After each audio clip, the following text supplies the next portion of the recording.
ஆதியாகமம் 36ஆம் அதிகாரம். ஏதோமியரின் தகப்பனாகிய ஏசாவின் வம்ச வரலாறு. ஏசா கானான் தேசத்து பெண்களில் ஏத்தியனான ஏலோனின் குமாரத்தியாகிய ஆதாளையும், ஏவியனாகிய திபியோனின் குமாரத்தியும், ஆனாகின் குமாரத்தியுமாகிய அகோலிபாமாளையும், இஸ்மவேலின் குமாரத்தியும், நெபாயோத்தின் சகோதரியுமாகிய பஸ்மாத்தையும் விவாகம் பண்ணி இருந்தான். ஆதாள் ஏசாவுக்கு எலிப்பாசை பெற்றாள். பஸ்மாத்து ரெகுவேலை பெற்றாள். அகோலிபாமாள் எயூஷையும் யாலாமையும் கோராகையும் பெற்றாள். இவர்களே ஏசாவுக்கு கானான் தேசத்திலே பிறந்த குமாரர். ஏசா தன் மனைவிகளையும் தன் குமாரரையும் தன் குமாரத்திகளையும் தன் வீட்டில் உள்ள யாவரையும் தன் ஆடு மாடுகளையும் மற்ற ஜீவ ஜந்துகள் யாவையும் தான் கானான் தேசத்திலே சம்பாதித்த ஆஸ்தி முழுவதையும் சேர்த்து கொண்டு தன் சகோதரனாகிய யாக்கோபை விட்டு பிரிந்து வேறே தேசத்துக்கு போனான். அவர்களுடைய சம்பத்து மிகுதியாயிருந்தபடியினால் அவர்கள் ஒருமித்து குடியிருக்க கூடாமற் போயிற்று. அவர்களுடைய மந்தைகளின் நிமித்தமாய் அவர்கள் தங்கி இருந்த பூமி அவர்களை தாங்க கூடாததாய் இருந்தது. ஆதலால் ஏசா சேயீர் மலையில் குடியேறினான். ஏசாவுக்கு ஏதோம் என்றும் பேர். சேயீர் மலையில் இருக்கிற ஏதோமியருடைய தகப்பனாகிய ஏசாவின் சந்ததிகளும் ஏசாவின் குமாரருடைய நாமங்களும் ஆவன. ஏசாவின் மனைவியாகிய ஆதாளுடைய குமாரனுக்கு எலிபாஸ் என்று பேர். ஏசாவின் மனைவியாகிய பஸ்மாத்துடைய குமாரனுக்கு ரெகுவேல் என்று பேர். எலிபாசின் குமாரர் தேமான், ஓமார், செப்போ, கத்தான், கேனாஸ் என்பவர்கள். திம்னாள் ஏசாவின் குமாரனாகிய எலிபாசுக்கு மறுமனையாட்டியாயிருந்து எலிபாசுக்கு அமலேக்கை பெற்றாள். இவர்களே ஏசாவின் மனைவியாகிய ஆதாளுடைய புத்திரர். ரெகுவேலுடைய குமாரர் நாகாத், செராகு, சம்மா, மீசா என்பவர்கள். இவர்களே ஏசாவின் மனைவியாகிய பஸ்மாத்தின் புத்திரர். சிபியோனின் குமாரத்தியும் ஆனாகின் குமாரத்தியுமான அகோலிபாமாள் என்கிற ஏசாவின் மனைவி எயூஷ், யாலாம், கோராகு என்னும் புத்திரரை ஏசாவுக்கு பெற்றாள். ஏசாவின் குமாரரில் தோன்றிய பிரபுக்களாவன. ஏசாவுக்கு மூத்த மகனாகிய எலிபாசுடைய குமாரரில் தேமான் பிரபு, ஓமார் பிரபு, செப்போ பிரபு, கேனாஸ் பிரபு, கோராகு பிரபு, கத்தாம் பிரபு, அமலேக்கு பிரபு என்பவர்கள். இவர்கள் ஏதோம் தேசத்தில் எலிபாசின் சந்ததியும் ஆதாளின் குமாரருமாயிருந்த பிரபுக்கள். ஏசாவின் குமாரனாகிய ரெகுவேலின் புத்திரரில் நாகாத் பிரபு, செராகு பிரபு, சம்மா பிரபு, மீசா பிரபு என்பவர்கள். இவர்கள் ஏதோம் தேசத்தில் ரெகுவேலின் சந்ததியும் ஏசாவின் மனைவியாகிய பஸ்மாத்தின் குமாரருமாயிருந்த பிரபுக்கள். ஏசாவின் மனைவியாகிய அகோலிபாமாளின் குமாரர் எயூஷ் பிரபு, யாலாம் பிரபு, கோராகு பிரபு என்பவர்கள். இவர்கள் ஆனாகின் குமாரத்தியும் ஏசாவுடைய மனைவியுமாகிய அகோலிபாமாளின் சந்ததியாயிருந்த பிரபுக்கள். இவர்களே ஏதோம் என்னும் ஏசாவின் சந்ததி. இவர்களே அவர்களில் இருந்த பிரபுக்கள். அந்த தேசத்தின் குடிகளாகிய ஓரியனான சேயீரின் குமாரர் லோத்தான், சோபால், சிபியோன், ஆனாகு, திஷோன், எத்சேத், திஷான் என்பவர்கள். இவர்களே ஏதோம் தேசத்தில் சேயீரின் புத்திரராகிய ஓரியருடைய சந்ததியாயிருந்த பிரபுக்கள். லோத்தானுடைய குமாரர் ஓரி, ஏமாம் என்பவர்கள். லோத்தானின் சகோதரி திம்னாள் என்பவள்.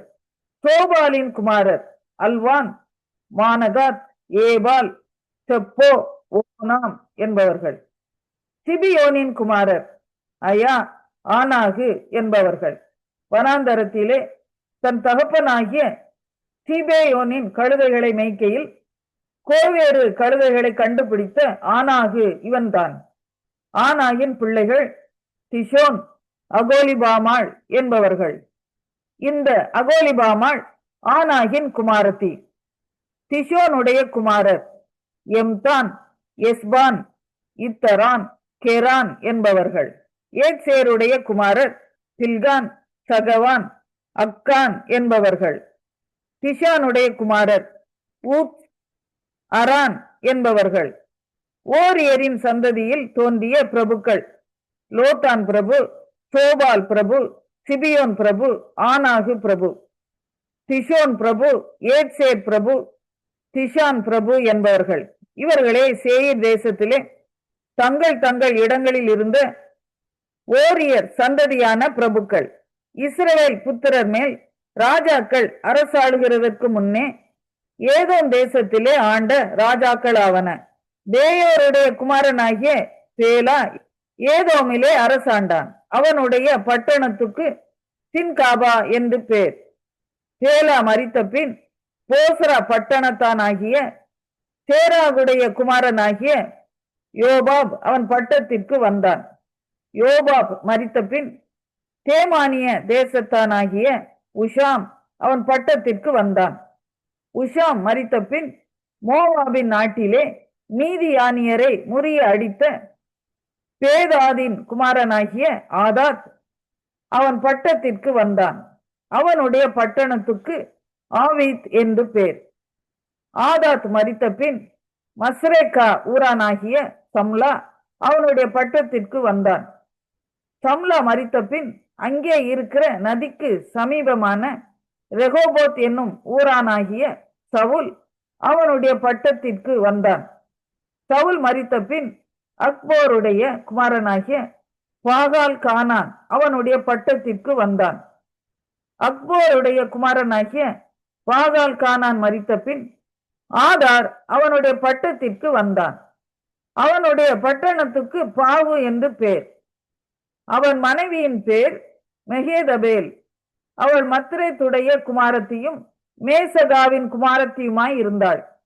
தங்கள் பற்பல வம்சங்களின் படியேயும் வாசஸ்தலங்களின் படியேயும் நாமதேயங்களின் படியேயும் ஏசாவின் சந்ததியில் தோன்றிய பிரபுக்களுடைய நாமங்களாவன: திம்னா பிரபு, அல்வா பிரபு, ஏதேத் பிரபு, அகோலிபாமா பிரபு, ஏலா பிரபு, பினோன் பிரபு, கேனாஸ் பிரபு, தேமான் பிரபு, மிப்சார் பிரபு, மக்தியேல் பிரபு, ஈராம் பிரபு. இவர்களே தங்கள் சொந்தமான தேசத்திலே பற்பல இடங்களில் குடியிருந்த ஏதோம் சந்ததி பிரபுக்கள். இந்த ஏதோமியருக்கு 38ஆம் சங்கீதம். நினைவு கூறுதலுக்காக தாவீது பாடின லியாஸ்கர் என்னும் சங்கீதம். கர்த்தாவே, உம்முடைய கோபத்தில் என்னை கடிந்து கொள்ளாதேயும், உம்முடைய உக்கிரத்தில் என்னை தண்டியாதேயும். உம்முடைய அம்புகள் எனக்குள்ளே தைத்திருக்கிறது, உமது கை என்னை இருத்துகிறது. உமது கோபத்தினால் என் மாம்சத்தில் ஆரோக்கியம் இல்லை, என் பாவத்தினால் என் எலும்புகளில் சவுக்கியம் இல்லை. என் அக்கிரமங்கள் என் தலைக்கு மேலாக பெருகிற்று, அவைகள் பாரச் சுமையைப் போல என்னால் தாங்கக்கூடாத பாரமாயிற்று. என் மதிகேட்டின் நிமித்தம் என் புண்கள் அழுகி நாற்றமெடுத்தது. நான் வேதனைப்பட்டு ஒடுங்கினேன், நாள் முழுதும் துக்கப்பட்டு திரிகிறேன். என் குடல்கள் எரிபந்தமாய் எரிகிறது, என் மாம்சத்தில் ஆரோக்கியம் இல்லை. நான் பலனற்று போய் மிகவும் நொறுக்கப்பட்டேன், என் இருதயத்தின் கொந்தளிப்பினால் கதறுகிறேன். ஆண்டவரே, என் ஏங்கல் எல்லாம் உமக்கு முன்பாக இருக்கிறது, என் தவிப்பு உமக்கு மறைவாய் இருக்கவில்லை. என் உள்ளம் குழம்பி அலைகிறது, என் பலன் என்னை விட்டு விலகி என் கண்களின் ஒளி முதலாய் இல்லாமற் போயிற்று. என் சிநேகிதரும் என் தோழரும் என் வாதையை கண்டு விலகுகிறார்கள், என் இனத்தாரும் தூரத்திலே நிற்கிறார்கள். என் பிராணனை வாங்க தேடுகிறவர்கள் எனக்கு கண்ணிகளை வைக்கிறார்கள். எனக்கு பொல்லாங்கு தேடுகிறவர்கள் கேடானவைகளை பேசி நாள் முழுதும் வஞ்சனைகளை யோசிக்கிறார்கள். நானோ செவிடனைப் போல கேளாதவனாகவும் ஊமையனைப் போல வாய் திறவாதவனாகவும் இருக்கிறேன். காது கேளாதவனும் தன் வாயில் மறு உத்தரவுகள் இல்லாதவனுமாய் இருக்கிற மனுஷனைப் போலானேன். கர்த்தாவே, உமக்கு காத்திருக்கிறேன். என் தேவனாகிய ஆண்டவரே, நீர் மறு உத்தரவு கொடுப்பீர். அவர்கள் என் நிமித்தம் சந்தோஷப்படாதபடிக்கு இப்படி சொன்னேன். என் கால் தவறும் போது என் மேல் பெருமை பாராட்டுவார்களே. நான் தடுமாறி விழ ஏதுவாயிருக்கிறேன். என் துக்கம் எப்பொழுதும் என் முன்பாக இருக்கிறது. என் அக்கிரமத்தை நான் அறிக்கையிட்டு என் பாவத்தின் நிமித்தம் விசாரப்படுகிறேன். என் சத்துருக்கள் வாழ்ந்து பலத்திருக்கிறார்கள். முகாந்திரம் இல்லாமல் என்னை பகைக்கிறவர்கள் பெருகி இருக்கிறார்கள். நான் நன்மையை பின்பற்றுகிறபடியால் நன்மைக்கு தீமை செய்கிறவர்கள் என்னை விரோதிக்கிறார்கள். கர்த்தாவே, என்னை கைவிடாதேயும். என் தேவனே, எனக்கு தூரமாயிராதேயும். என் ரட்சிப்பாகிய ஆண்டவரே, எனக்கு சகாயம் செய்ய தீவிரியும்.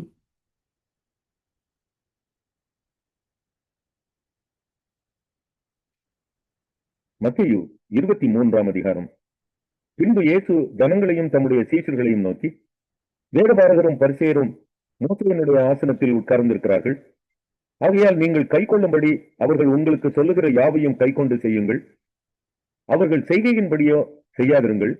ஏனெனில் அவர்கள் சொல்லுகிறார்கள், சொல்லியும் செய்யாதிருக்கிறார்கள்.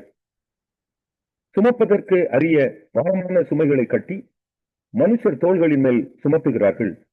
தாங்களோ ஒரு விரலினாலும் அவைகளை தொடமாட்டார்கள். தங்கள் கிரியைகளை எல்லாம் மனுஷர் காண வேண்டும் என்று செய்கிறார்கள். தங்கள் காப்பு நாடாக்களை அகலமாக்கி தங்கள் வஸ்திரங்களின் தொங்கல்களை பெரிதாக்கி விருந்துகளில் முதன்மையான இடங்களையும் ஜெப ஆலயங்களில் முதன்மையான ஆசனங்களையும் சந்தை வெளிகளில் பந்தனங்களையும் மனுஷரால் ரபி ரபி என்று அழைக்கப்படுவதையும் விரும்புகிறார்கள். நீங்களோ ரபி என்று அழைக்கப்படாதிருங்கள். கிறிஸ்து ஒருவரே உங்களுக்கு போதகராயிருக்கிறார். நீங்கள் எல்லாரும் சகோதரராயிருக்கிறீர்கள். பூமியிலே ஒருவனையும் உங்கள் பிதா என்று சொல்லாதிருங்கள். பரலோகத்தில் இருக்கிற ஒருவரே உங்களுக்கு பிதாவாயிருக்கிறார். நீங்கள் குருக்கள் என்று அழைக்கப்படாதிருங்கள். கிறிஸ்து ஒருவரே உங்களுக்கு குருவாயிருக்கிறார். உங்களில் பெரியவனாய் இருக்கிறவன் உங்களுக்கு ஊழியனாய் இருக்க கடவன். தன்னை உயர்த்துகிறவன் தாழ்த்தப்படுவான், தன்னை தாழ்த்துகிறவன் உயர்த்தப்படுவான். மாயக்காரராகிய வேதபாரகரே, பரிசேயரே, உங்களுக்கு ஐயோ! மனுஷர் பிரவேசியாதபடி பரலோக ராஜ்யத்தை பூட்டி போடுகிறீர்கள். நீங்கள் அதில் பிரவேசிக்கிறதும் இல்லை, பிரவேசிக்க போகிறவர்களை பிரவேசிக்க விடுகிறதும் இல்லை. மாயக்காரராகிய வேதபாரகரே, பரிசேயரே, உங்களுக்கு ஐயோ! பார்வைக்காக நீண்ட ஜெபம் பண்ணி விதவைகளின் வீடுகளை பட்சித்து போடுகிறீர்கள். இதன் நிமித்தம் அதிக ஆக்கினையை அடைவீர்கள். மாயக்காரராகிய வேதபாரகரே, பரிசேயரே, உங்களுக்கு ஐயோ! ஒருவனை உங்கள் மார்க்கத்தானாக்கும்படி சமுத்திரத்தையும் பூமியையும் சுற்றி திரிகிறீர்கள். அவன் உங்கள் மார்க்கத்தானான போது அவனை உங்களிலும் இரட்டிப்பாய் நரகத்தின் மகனாக்குகிறீர்கள். குருடரான வழிகாட்டிகளே, உங்களுக்கு ஐயோ! எவனாகிலும் தேவாலயத்தின் பேரில் சத்தியம் பண்ணினால் அதனால் ஒன்றுமில்லை என்றும், எவனாகிலும் தேவாலயத்தின் பொன்னின் பேரில் சத்தியம் பண்ணினால் அவன் கடனாளி என்றும் சொல்லுகிறீர்கள். மதிகேடரே, குருடரே, எது முக்கியம்? பொன்னோ, பொன்னை பரிசுத்தமாக்குகிற தேவாலயமோ? மேலும் எவனாகிலும் பலிபீடத்தின் பேரில் சத்தியம் பண்ணினால் அதனால் ஒன்றுமில்லை என்றும், எவனாகிலும் அதன் மேல் இருக்கிற காணிக்கையின் பேரில் சத்தியம் பண்ணினால் அவன் கடனாளி என்றும் சொல்லுகிறீர்கள். மதிகேடரே, குருடரே, எது முக்கியம்? காணிக்கையோ, காணிக்கையை பரிசுத்தமாக்குகிற பலிபீடமோ? ஆகையால் பலிபீடத்தின் பேரில் சத்தியம் பண்ணுகிறவன் அதன் பேரிலும் அதன் மேலுள்ள எல்லாவற்றின் பேரிலும் சத்தியம் பண்ணுகிறான். தேவாலயத்தின் பேரில் சத்தியம் பண்ணுகிறவன் அதன் பேரிலும் அதில் வாசமாய் இருக்கிறவர் பேரிலும் சத்தியம் பண்ணுகிறான். வானத்தின் பேரில் சத்தியம் பண்ணுகிறவன் தேவனுடைய சிங்காசனத்தின் பேரிலும் அதில் வீற்றிருக்கிறவர் பேரிலும் சத்தியம் பண்ணுகிறான். மாயக்காரராகிய வேதபாரகரே, பரிசேயரே, உங்களுக்கு ஐயோ! நீங்கள் ஒத்தலாமிலும் வெந்தயத்திலும் சீரகத்திலும் தசமபாகம் செலுத்தி நியாயப்பிரமாணத்தில் கற்பித்திருக்கிற விசேஷித்தவைகளாகிய நீதியையும் இரக்கத்தையும் விசுவாசத்தையும் விட்டுவிட்டீர்கள். இவைகளையும் செய்ய வேண்டும், அவைகளையும் விடாதிருக்க வேண்டுமே. குருடரான வழிகாட்டிகளே, கொசு இல்லாதபடி வடிகட்டி ஒட்டகத்தை விழுங்குகிறவர்களாய் இருக்கிறீர்கள். மாயக்காரராகிய வேதபாரகரே, பரிசேயரே, உங்களுக்கு ஐயோ! போஜன பான பாத்திரங்களின் வெளிப்புறத்தை சுத்தமாக்குகிறீர்கள், உட்புறத்திலோ அவைகள் கொள்ளையினாலும் அநீதத்தினாலும் நிறைந்திருக்கிறது. குருடனான பரிசேயனே, போஜன பாத்திரங்களின் வெளிப்புறம் சுத்தமாகும்படி அவைகளின் உட்புறத்தை முதலாவது சுத்தமாக்கு. மாயக்காரராகிய வேடபாரகரே, பரிசேயரே, உங்களுக்கு ஐயோ! வெள்ளை அடிக்கப்பட்ட கல்லறைகளுக்கு ஒப்பாயிருக்கிறீர்கள். அவைகள் புறம்பே அலங்காரமாய் காணப்படும், உள்ளேயோ மரித்தவர்களின் எலும்புகளினாலும் சகல அசுத்தத்தினாலும் நிறைந்திருக்கும். அப்படியே நீங்களும் மனுஷருக்கு நீதிமான்கள் என்று புறம்பே காணப்படுகிறீர்கள், உள்ளத்திலோ மாயத்தினாலும் அக்கிரமத்தினாலும் நிறைந்திருக்கிறீர்கள். மாயக்காரராகிய வேடபாரகரே, பரிசேயரே, உங்களுக்கு ஐயோ! நீங்கள் தீர்க்கதரிசிகளின் கல்லறைகளை கட்டி நீதிமான்களின் சமாதிகளை சிங்காரித்து, எங்கள் பிதாக்களின் நாட்களில் இருந்தோமானால் அவர்களோட நாங்கள் தீர்க்கதரிசிகளின் இரத்தப்பழிக்கு உடன்பட்டிருக்க மாட்டோம் என்கிறீர்கள். ஆகையால் தீர்க்கதரிசிகளை கொலை செய்தவர்களுக்கு புத்திரராய் இருக்கிறீர்கள் என்று உங்களை குறித்து நீங்களே சாட்சிகளாய் இருக்கிறீர்கள். நீங்களும் உங்கள் பிதாக்களின் அக்கிரம அளவை நிரப்புங்கள். சர்ப்பங்களே, விரியன் பாம்பின் குட்டிகளே, நரகாக்கினைக்கு எப்படி தப்பித்துக் கொள்வீர்கள்? ஆகையால் இதோ தீர்க்கதரிசிகளையும் ஞானிகளையும் வேதபாரகரையும் உங்களிடத்தில் அனுப்புகிறேன். அவர்களில் சிலரை கொன்று சிலுவைகளில் அறைவீர்கள், சிலரை உங்கள் ஆலயங்களில் வாயினால் அடித்து ஊருக்கு ஊர் துன்பப்படுத்துவீர்கள். நீதிமானாகிய ஆபேலின் ரத்தம் முதல் தேவாலயத்துக்கும் பலிபீடத்துக்கும் நடுவே நீங்கள் கொலை செய்த பரகியாவின் குமாரனாகிய சகரியாவின் ரத்தம் வரைக்கும் பூமியின் மேல் சிந்தப்பட்ட நீதிமான்களின் இரத்தப்பலி எல்லாம் உங்கள் மேல் வரும்படியாக இப்படி செய்வீர்கள். இவைகள் எல்லாம் இந்த சந்ததியின் மேல் வரும் என்று மெய்யாகவே உங்களுக்கு சொல்லுகிறேன். எருசலேமே, எருசலேமே, தீர்க்கதரிசிகளை கொலை செய்து உன்னிடத்தில் அனுப்பப்பட்டவர்களை கல் எறிகிறவளே, கோழி தன் குஞ்சுகளை தன் சிறுவர்களின் கீழே கூட்டி சேர்த்துக் கொள்ளும் வண்ணமாக நான் எத்தனை தரமோ உன் பிள்ளைகளை கூட்டி சேர்த்துக் கொள்ள மனதாயிருந்தேன், உங்களுக்கோ மனதில்லாமல் போயிற்று. இதோ உங்கள் வீடு உங்களுக்கு பாழாக்கி விடப்படும். கர்த்தருடைய நாமத்தினாலே வருகிறவர் ஸ்தோத்தரிக்கப்பட்டவர் என்று நீங்கள் சொல்லும் அளவும் இது முதல் என்னை காணாதிருப்பீர்கள் என்று உங்களுக்கு சொல்லுகிறேன் என்றார்.